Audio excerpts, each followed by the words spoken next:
नमस्कार साथियों, जय भीम। दलित समाज के लोगों को, एससी एसटी ओबीसी के लोगों को जो कुछ आरक्षण मिलता है उसको भी सरकार समाप्त करने का पूरा प्रयास कर रही है। उसमें भारतीय जनता पार्टी भी एक है।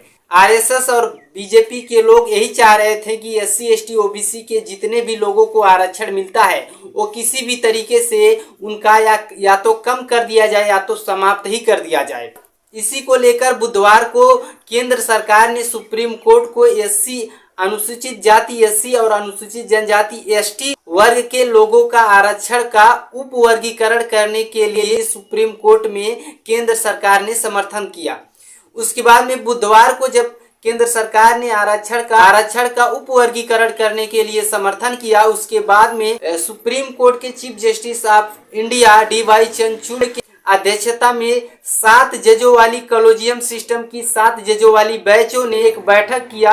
उसके बाद में उसमें कहा गया अनुसूचित जाति और अनुसूचित जनजाति के आरक्षण का उप वर्गीकरण किया जाए और उसी को जिस तरीके से ओबीसी समाज के लोगों का आरक्षण का उप वर्गीकरण किया जा रहा है उसी तरीके से एससी और एसटी के आरक्षण का भी उप वर्गीकरण किया जा रहा है।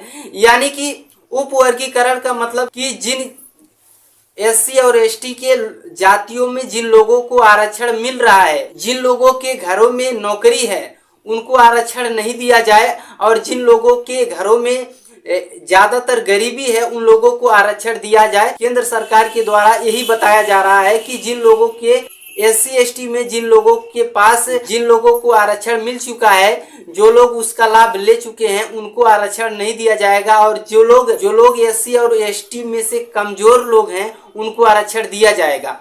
लेकिन बात यह है कि 2004 में जब सुप्रीम कोर्ट ने कहा था कि राज्य सरकार एससी और एसटी के आरक्षण का उप वर्गीकरण नहीं कर सकती है, बावजूद इसके राज्य सरकार इस तरीके से हथकंडे अपना रहे हैं। आपको बता दें कि इलाहाबाद यूनिवर्सिटी के प्रोफेसर विक्रम हरिजन ने कहा है, विक्रम जो कि हरिजन लिखते हैं, विक्रम हरिजन ने कहा है कि सुप्रीम कोर्ट को जाति समाप्त करने के बारे में सोचना चाहिए, जाति समाप्त करना चाहिए, जाति समाप्त कर देना चाहिए। जाति अगर रहेगी तो आरक्षण रहेगा। अगर जाति व्यवस्था छुआछूत सुप्रीम कोर्ट समाप्त करती है तो आरक्षण भी समाप्त हो सकता है। इसके अलावा एडवोकेट नितिन मेश्राम ने कहा है कि एससी और एसटी के आरक्षण का उप वर्गीकरण नहीं किया जा सकता है, ये संविधान के बनने से पहले ही सेटल है, ये ओबीसी के तरह 16/4 के आधार का नहीं है।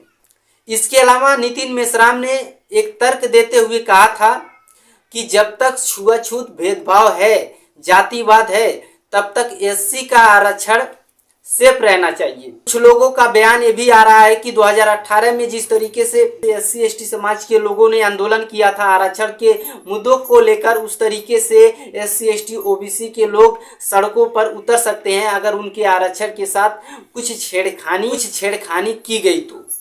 सुप्रीम कोर्ट के तरफ से अभी भी आज बैठक चली है। आज ही के बैठकों में नितिन मेश्राम ने यह स्पष्ट कर दिया है कि एससी के आरक्षण को उप वर्गीकरण नहीं किया जा सकता है।